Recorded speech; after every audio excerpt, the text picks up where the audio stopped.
Hi, my name is Dr. Michael Lee, and I want to talk to you about the importance of the Atlas. You probably have heard about the Greek god Atlas who holds up the world.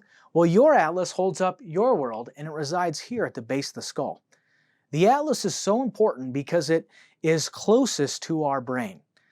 It also is closest to the brain stem. And the brain stem controls major functions of life, particularly the heart, the lung, and the colon.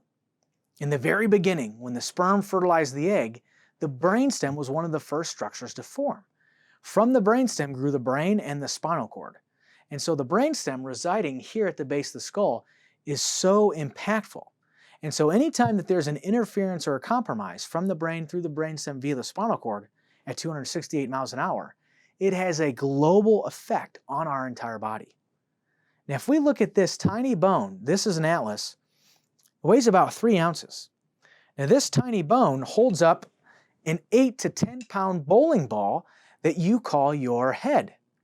Now, why the atlas gets stuck the way that it does is because we have a larger mass sitting on a smaller mass, and the smaller mass can't correct itself. It goes against physical law.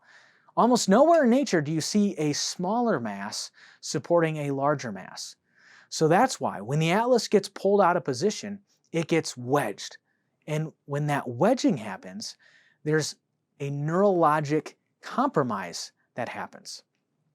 So let's pull out this model.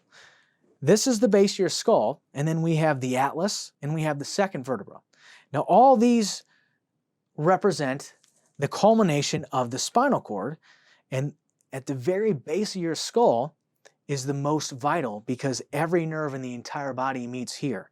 So again, if the atlas pulls out of position, it's going to compromise nerve signals from the brain through the brainstem via the spinal cord. And that's why the upper cervical area is so vital to functioning for the rest of the body. And that's why as an upper cervical chiropractor, I am trained specifically on how to detect and correct any compromise within your nerve system. And through the correction of that, then reduce and remove that interference, thus elevating your body's ability to function the way that it was supposed to be. So as I end this, think good things, and remember, life needs no assistance, just no interference to its functioning.